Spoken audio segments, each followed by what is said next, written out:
সুপ্রভাত প্রিয় দর্শক, ক্যালকাটা ডায়ালগস থেকে মনোজ দাস শুরু করছি আজকের প্রভাতী প্রতিবেদন।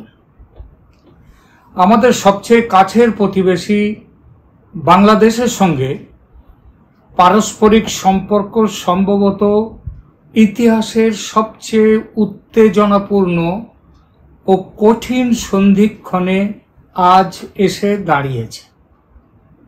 এই সম্পর্ক কোন দিকে যাবে, কোন পথে বাঁক নেবে, সে বিষয়ে সীমানার দুই পারেই তীব্র সন্দেহ ও অবিশ্বাস। 1971-এর মুক্তিযুদ্ধের সময়ের পরিস্থিতির কথা স্পষ্ট মনে আছে। কলকাতার কাছে সীমান্ত শহর বসিরহাটে সদ্য চাকরি করতে এসেছি। সীমান্তের ওপারে সাতক্ষীরা। কত রাতে ঘুম ভেঙেছে পাক সেনাদের কামানের গর্জনে। কত রাতে পথ চলতি মানুষজনের সাড়া পেয়ে ঘর থেকে বেরিয়ে এসে দেখেছি মানুষের মিছিল। বোচকা বুচকি সুটকেস কাঁধে নিয়ে মাথায় নিয়ে মানুষ আসছে পূর্ব পাকিস্তানের দেশ ছেড়ে আশ্রয় খুঁজতে। ভারতে চলে আসছে দলে দলে। হিন্দু বেশি, তবে মুসলমানও যথেষ্ট। স্কুল বাড়ি, সরকারি অফিস বাড়ি, কাছারি বাড়ির, কোর্ট কাছারির খালি বারান্দা ভরে থাকতো ওপার থেকে আসা মানুষজন। সেও ছিল প্রচন্ড উত্তেজনায় ভরা সময়। ছোট্ট একটা মফস্বল শহরে যদি কয়েক লক্ষ মানুষ এসে জড়ো হয়, পুরনো বাসিন্দাদের অসুবিধা হবে না তা তো নয়। হতো অসুবিধা, কিন্তু মানিয়ে নিতাম। গা সওয়া হয়ে গিয়েছিল এক সময়। এমনকি দু একজনের সঙ্গে বন্ধুত্বও হয়ে গিয়েছিল। মহসিন ছিল এমনই একজন। পুরো নাম মনে নেই, মহসিন আলী নাকি মহসিন গাজী মনে নেই। আমার বয়সী, এক আধ বছর ছোট হতে পারে। প্রথম পরিচয় রেজিস্ট্রি অফিসের মোড়ে আমাদের আড্ডা যেখানে ছিল সেই মতিদার চায়ের দোকানে। দোকানের পেছনে ইছামতি নদী, ছোট্ট একটু পাড়। সেই পাড়ে মহসিন এসে বসে থাকতো, জানতাম না। পরে শুনেছিলাম সকালে দোকান খোলা থেকে রাতে দোকান বন্ধ হওয়া পর্যন্ত বেশিরভাগ সময় সে ওখানেই বসে থাকত। মাঝে মধ্যে দোকান থেকে ছোট খুঁড়িতে চা নিয়ে খেত। একদিন যেচে আলাপ করলাম। তার পরিবার ঘর ভাড়া নিয়েছিল কাছাকাছি। বাপ মা, 3 ভাই বোন, সবচেয়ে ছোট সে। জিজ্ঞেস করেছিলাম ওখানে সে কেন বসে থাকে। জবাব দিয়েছিল, ওখানে বসে নদীর দিকে চেয়ে থাকলে দেশের ছবি নাকি তার চোখে ভাসে। সেখানেও নদী তার খুব প্রিয় ছিল। 1 বছরের কিছু সময় ছিল তারা ওখানে, তারপর চলে যায় স্বাধীন দেশে। কিন্তু ওই সামান্য সময়ের মধ্যে বেশ একটা সম্পর্ক গড়ে উঠেছিল তার সঙ্গে। ভাইয়ের মতো, বন্ধুর মতো সম্পর্ক। জানি না মহসিন এখন কেমন আছে, কিন্তু যে প্রশ্নটা বড় তা হলো এখন তার সঙ্গে দেখা হলে আমার সম্পর্কে তার ভাবনা কেমন হবে। একটা সহজ বন্ধুত্বের যে ভাবনা ছিল তখন, তা কি এখনো থাকবে? সাধারণ নিয়মে এত বছর পরে পুরনো দিনের চেনা মানুষের সঙ্গে দেখা হওয়াটা খুব আনন্দের হয়। তা কি হবে এখন যদি দেখা হয়? কারণ বাংলাদেশের সরকারের মধ্যে, বাংলাদেশের মানুষের মধ্যে তীব্র এক অবিশ্বাস আর শত্রুতার ধারণা যে তৈরি হয়েছে ভারত আর ভারতের মানুষের প্রতি। পুরনো সেই দিনের কথা, সে কি মরে যায়নি আজকের শত্রুতার আবহে? এসব ভাবতে ভাবতে নজরে এলো একটি ইউটিউব ভিডিও। বাংলাদেশের সেন্টার ফর গভর্নেন্স স্টাডিজ তার এক্সিকিউটিভ ডাইরেক্টর এবং সবচেয়ে খ্যাতনামা টেলিভিশন টক শো অ্যাঙ্কারদের অন্যতম মোহাম্মদ জিল্লুর রহমানের বক্তব্যে ফুটে উঠেছে এই তীব্র ভারত বিদ্বেষের ছবি। শুনুন তার কথা, তারপর আসবো আলোচনায়। আপনাদের স্বাগত জানাই আমার কথা শুনবার জন্য। আজকে যে বিষয়টি নিয়ে আমি কথা বলতে চাই, আগেও ছড়িয়ে ছিটিয়ে এই বিষয় নিয়ে কথা বলেছি এবং এটা অত্যন্ত গুরুত্বপূর্ণ একটি বিষয়। গত ১.৫ দশক ধরে বাংলাদেশের রাজনীতিতে ঘুরে ফিরে যে দেশটির নাম সবচেয়ে বেশি উচ্চারিত হয়েছে সেটি হচ্ছে ভারত। ভারত পৃথিবীর অন্যতম বৃহত্তম একটি দেশ। তারা বৃহত্তম গণতান্ত্রিক দেশ হিসেবে নিজেদেরকে দাবি করে, যদিও সেটা নিয়ে আন্তর্জাতিক মহলে প্রশ্ন আছে। তারা পৃথিবীতে একটা বড় জায়গায় যেতে চায়, একটা পারমাণবিক শক্তি, সবই ঠিক আছে। শিক্ষায়, দীক্ষায়, সক্ষমতায়, যোগ্যতায়, দক্ষতায় তারা আমাদের চাইতে অনেক এগিয়ে। এটি নিয়ে আমার বলতে কোনো দ্বিধা নেই। এবং তাদের ফরেন পলিসিও অনেকেই মনে করেন যে মোটামুটি বেশ দাপুটে ফরেন পলিসি, এবং সেটা দিয়ে তারা একটা পৃথিবীতে জায়গা করে নিচ্ছে, অনস্বীকার্য। কিন্তু একটা জায়গায় না আমার মনে হয় তারা বড় কাঁচা, সেটা হচ্ছে নেইবারদের সঙ্গে তাদের যে পলিসি, সেটা অর্থাৎ প্রতিবেশী দেশগুলোর সঙ্গে তাদের যে কূটনৈতিক সম্পর্ক, সেটা অত্যন্ত দুর্বল এবং ভুলভাল, একেবারেই ঠিক না। এমন কোনো প্রতিবেশী নেই, দক্ষিণ এশিয়া এমন কোনো দেশ নেই যার সঙ্গে তার সম্পর্কটা ভালো। এবং তারা মনে করে ভালো, নেইবারহুড ফার্স্ট তাদের ফরেন পলিসি, এবং কোনো কোনো সরকারের সঙ্গে কোনো কোনো দলের সঙ্গেও তাদের সম্পর্কটা তারা ভালো করে। কিন্তু এটা করতে গিয়ে তারা ওই দেশটির জনগণের কাছ থেকে অনেক অনেক দূরে সরে গেছে, এবং যে কারণে তারা কোথাও কোনো সুবিধা করতে পারছে না। তো যেই দেশটি পৃথিবীতে একটা গ্লোবাল পাওয়ার হতে চায় কিংবা রিজিওনাল পাওয়ার হতে চায়, রিজিওনাল পাওয়ার হিসেবে মানতেও আমার কোনো আপত্তি নেই, কিন্তু তার তো কিছু শিষ্য সামন্ত অনুসারী থাকতে হবে। কেউ নেই, একদম নেই। ছিল শেষ পর্যন্ত যেটা গত ১.৫ দশক ধরে শেখ হাসিনা, বাংলাদেশের একটা রাজনৈতিক দল আওয়ামী লীগ বা আওয়ামী লীগ সরকার, সেটাও এখন ৫ই আগস্ট বিদায় হয়েছে, পালিয়ে গেছে, গিয়ে আশ্রয় নিয়েছে ভারতে। এই আশ্রয় দেওয়া ভারতের জন্য কতটা কল্যাণকর হয়েছে সেটা একটা বড় প্রশ্ন। একটা পতিত স্বৈর শাসককে জায়গা দেয়া সেই দেশের জনগণ কিভাবে নিচ্ছে সেটা একটা বড় প্রশ্ন। এবং ভারত যেই জিনিসগুলো বোঝে না বা বোঝার চেষ্টা করে না, সেটা সত্যি আমি মনে করি ভারতের জনগণের জন্য দুর্ভাগ্যের বিষয় এবং আমাদের জন্য অবাক করা বিষয়। আমরা ভারত প্রতিবেশী দেশ, শক্তিশালী দেশ, তার সঙ্গে একটা সুসম্পর্ক বজায় রাখতে চাই, কিন্তু মাথায় রাখতে হবে আমরা একটা স্বাধীন সার্বভৌম দেশ। সেটা ভারত কখনো বুঝতে চায় না। সে মনে করে এটা তার একটা নিউ কলোনি, এটা একটা ভ্যাসেল স্টেট, তার একটা অঙ্গরাজ্য। এটা আমরা এই ৫ই আগস্টের পরিবর্তনের পরেও দেখলাম, এমনকি ৮ই আগস্ট সরকার গঠন করবার পরেও ভারতীয় গণমাধ্যম এবং সোশ্যাল মিডিয়াতে সেটা দেখলাম, নেতাদের কথাবার্তাও। এমনকি এখানে তাদের তেমন কোনো পার্থক্য নেই, যতই নিজেদের মধ্যে রেষারেষি থাকুক না কেন, বিজেপি আর কংগ্রেস এক জায়গায়, তারা সব এক। অর্থাৎ লেন্সটাতে একটা সমস্যা আছে ভারতীয় লেন্সে। তারা যে লেন্সে বাংলাদেশকে দেখে, বাংলাদেশ আসলে সেই লেন্সে দেখবার মতো দেশ নয়।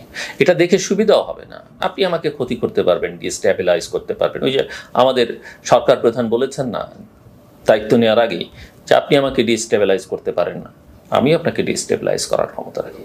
মাথায় রাখতে হবে, আপনি আমার ৪ পার জুড়ে আছেন, কিন্তু আমি কিন্তু আপনার পেটের মধ্যে আছি। দেশটা একদম ছোট নয়, ১৮, ১৯, ২০ কোটি মানুষ, এবং আমরা এই অঞ্চলে একটা দেশ যারা যুদ্ধ করে দেশ স্বাধীন করেছি।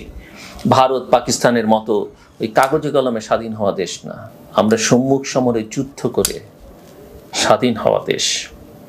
তারপরে বলি, ভারতের মানুষের সঙ্গে আমাদের এক ধরনের হৃদ্যতা আছে, ঐতিহাসিক সম্পর্ক আছে।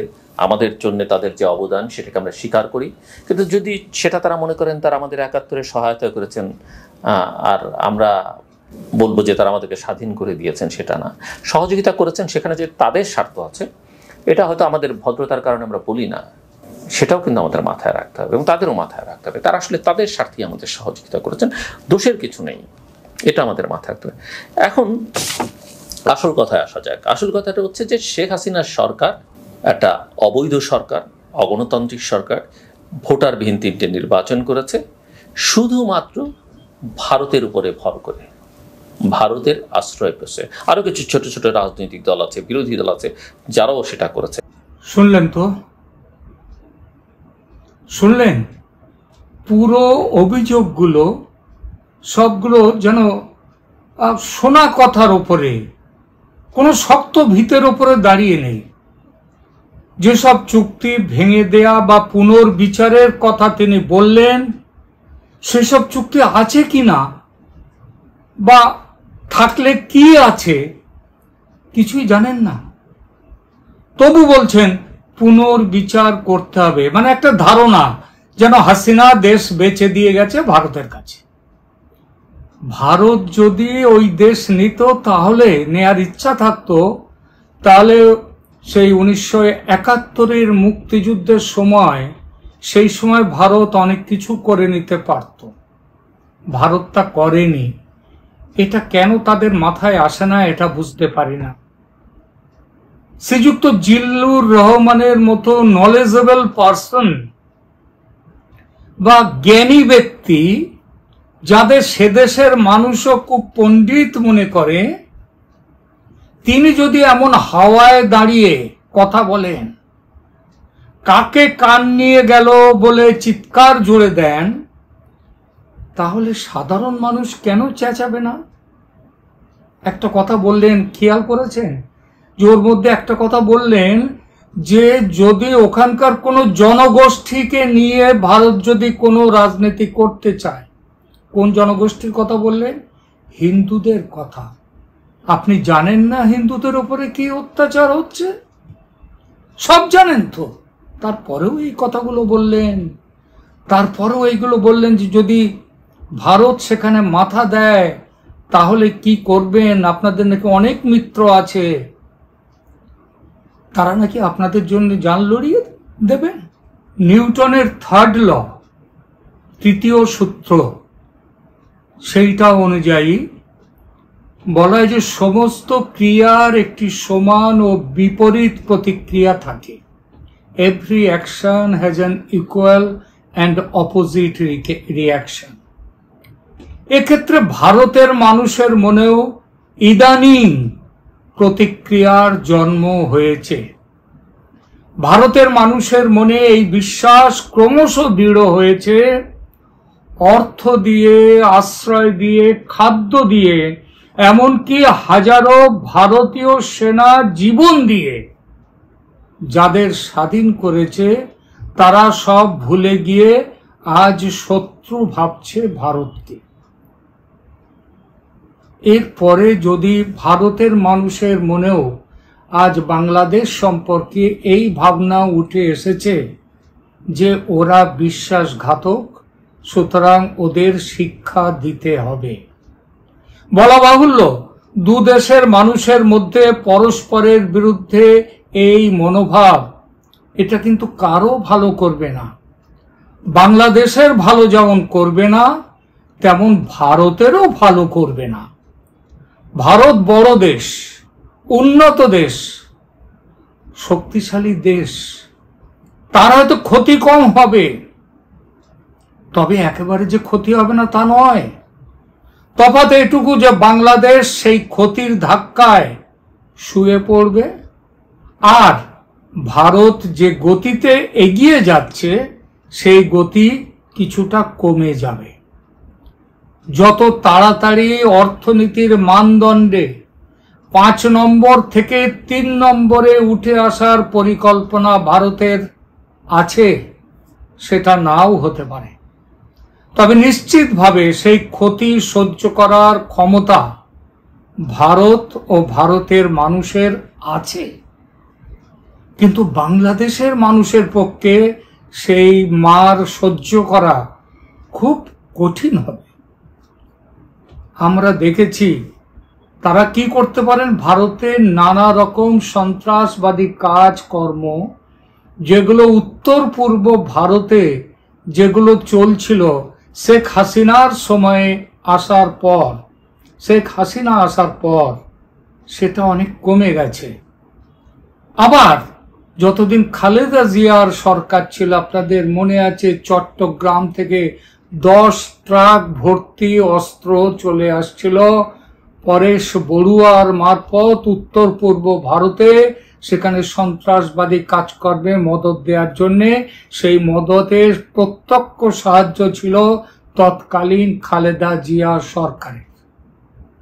শেখ হাসিনার সরকার থাকার ফলে সেটা হয়নি, বন্ধ হয়ে গেছিল। আবার যদি সেই জিনিস হয়, জিল্লুর রহমান বললেন তারা ভারতকে বিচ্ছিন্ন করবার চক্রান্তের মধ্যে থাকবেন না, কিন্তু তারা ছিলেন, সেটা ভুলে গেছে। এই কথাগুলো ভারতের মানুষের মনে আসে। সুতরাং সতর্কভাবে এগোতে হবে দুটো দেশকেই, যাতে পারস্পরিক অবিশ্বাস তার আবহটা যাতে না থাকে। তবে আঘাত যার কাছে তীব্রতর হয়ে লাগবে তাকে তো একটু বেশি পথ হাঁটতেই হবে, এটা সাধারণ নিয়ম। বন্ধুত্ব কিংবা সম্পর্ক ভালো করতে গেলে তাকে একটু বেশি এগিয়ে যেতে হবে। বাংলাদেশ যত তাড়াতাড়ি এটা বুঝবে তত তাদের মঙ্গল। এমন চিন্তা যে উঠে আসছে না সে দেশের মানুষের মধ্যে থেকে, তা কিন্তু নয়। সে দেশের মানুষও এইভাবে ভাবছেন, আমরা জানি সেটা। এরকমই একজন মানুষের বক্তব্য এবার শোনাবো। ইনি এক সময় ছিলেন জাতীয় পার্টির সাংসদ বাংলাদেশে, পেশায় ব্যারিস্টার, নাম শামীম হায়দার পাটোয়ারি। শুনুন তার কথা। অ্যান্টাই ভারত, এই দুটোতেই ভাগ হয়ে আছে। হওয়া উচিত ছিল বাংলাদেশ প্রীতি, একটাই বাংলাদেশ প্রীতি। সেখানে বাংলাদেশের সাথে যেখানে যেখানে ভারতের স্বার্থের সংঘাত ঘটবে সেখানে আমরা বাংলাদেশের সার্বভৌমত্ব স্বার্থটাকে অগ্রাধিকার দিয়ে রাজনীতি করব।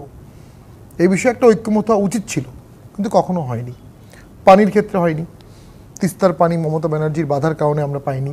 সেন্ট্রাল ইন্ডিয়া গভর্নমেন্টের ব্যর্থতা। ৭৬টি নদীতে বিভিন্ন জায়গায় ভারত বাদ দিয়েছে, বিভিন্ন উপরের আপ স্ট্রিমে। এখন ডাউন স্ট্রিমে যখন পানিটা নামছে, এটা ভারতের ইচ্ছার প্রতিফলন হবে। শুকনো মৌসুমে সে পানি আটকাবে, এই সময় সে বাঁধ ছেড়ে দেবে, অথবা এই বাঁধগুলোর একটা ক্যাপাসিটি পর্যন্ত আছে যে এতগুলো ওয়েট তারা নিতে পারে। এরপরে এটা অটোমেটিক ওভারফ্লো হবে, খুলে যাবে। এটা বাংলাদেশের বাঁধের ক্ষেত্রে হবে। কিন্তু এখানে ভারত যে ইচ্ছাকৃতভাবে পানি ছেড়ে দিয়ে আমাদেরকে বন্যা করছে, ব্যাপারটা তা না। তবে এটা ইন্টারন্যাশনাল লয়ের ভায়োলেশন, যে পানিটাকে আপনি নিয়ন্ত্রণ করছেন উপর থেকে নামাটা। এখন এই অন্যায়টা ভারত আমাদের সাথে করছে, এটার বিরুদ্ধে আপনি কি করবেন? কি ভারতের সাথে যুদ্ধ করতে পারবেন? ভারতের হাই কমিশনে আজকে অনেকে আন্দোলন করেছে সামনে। ভারত যদি এটা ইগনোর করে, আমাদের অ্যাভিনিউ কি আছে? অ্যাভিনিউ একটাই আছে, ইন্টারন্যাশনাল লয়ের মামলা করা, ইন্টারন্যাশনাল কোর্ট অফ জাস্টিসে। এখন আওয়ামী লীগ ক্ষমতায় ছিল 20 বছর, সভাপতি তারা ভারতের দালাল, ভারতের সাথে সুসম্পর্ক। শেখ হাসিনা 75-এর পরেও ভারতে আশ্রয় পেয়েছিল, এখনও পেল। ধরে নিতে পারি তারা কখনোই ইন্ডিয়ার বিরুদ্ধে মামলা করবে না। আওয়ামী লীগ ক্ষমতায় ছিল না 29 বছর। এই 29 বছর কি ভারতের বিরুদ্ধে মামলা হয়েছে? না, একদমই না। সবাই চেষ্টা করেছে সুসম্পর্ক রাখতে। বাস্তবতা হলো দেশের স্বার্থ রক্ষা করতে গেলে ভারতের সাথে একটা ওয়ার্কেবল রিলেশন আপনার রাখতে হবে।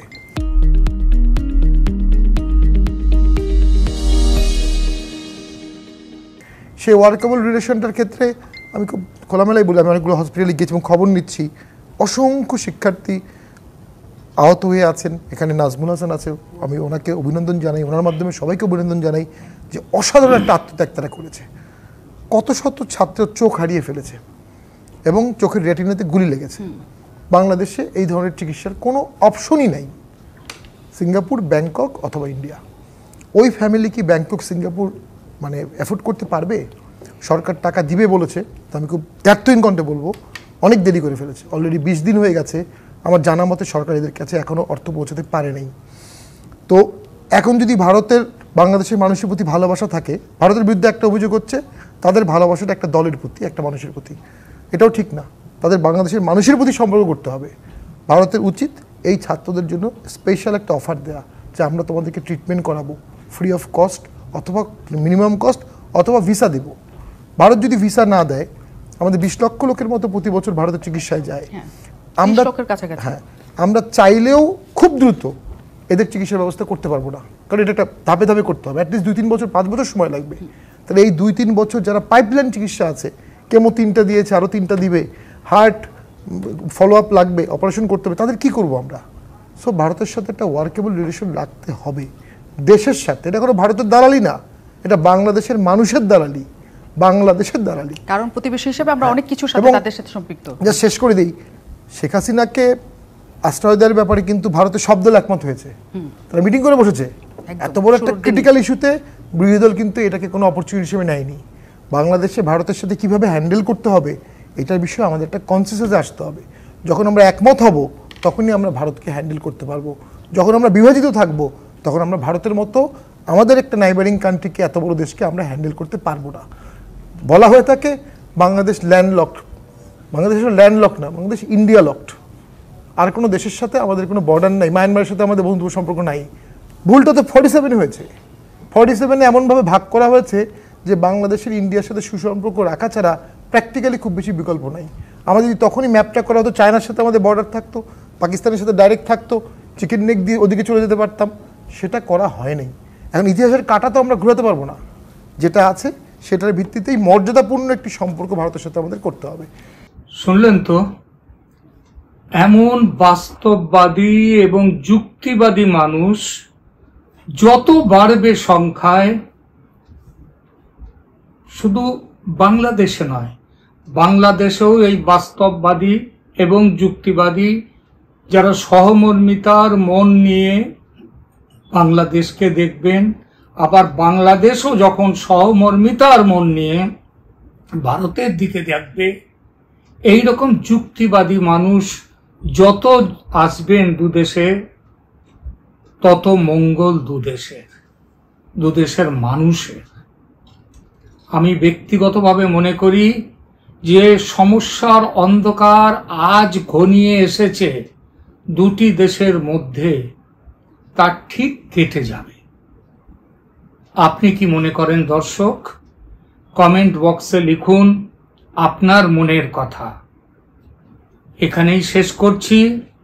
Have a good day. নমস্কার।